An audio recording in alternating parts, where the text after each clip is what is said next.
जळक्या शाळांबाबत शिक्षण मंत्र्यांनी जबाबदारी झटकली। शाळांच्या दुरुस्तीची जबाबदारी झेडपीच्या सीईओंची असल्याचं दीपक केसरकरांचं धक्कादायक विधान।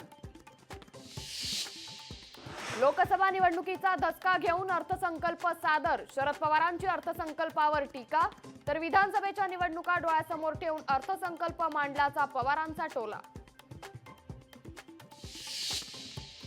आमची आघाडी हाच आमचा चेहरा, मुख्यमंत्री पदासाठीच्या ठाकरेंच्या चेहऱ्याला पवारांचा विरोध।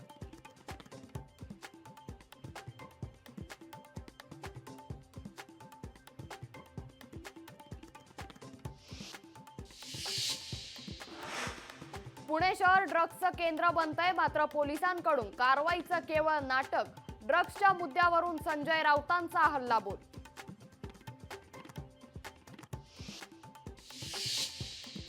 पुण्यात अल्पवयीन टँकर चालकाची तिघांना धडक, अपघातात तिघे जण जखमी।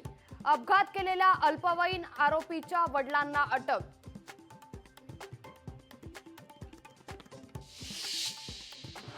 मुंबईत घर घेऊ इच्छिणाऱ्यांसाठी महत्त्वाची बातमी। म्हाडाच्या मुंबईतील 1900 घरांसाठी ऑगस्टमध्ये सोडत, पुढील आठवड्यात जाहिरात प्रसिद्ध होण्याची शक्यता।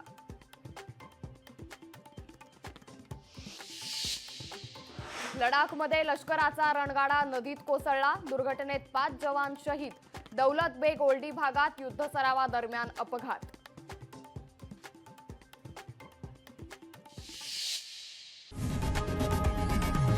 लोकशाही मराठी ऐका, पहा, जागरूक रहा।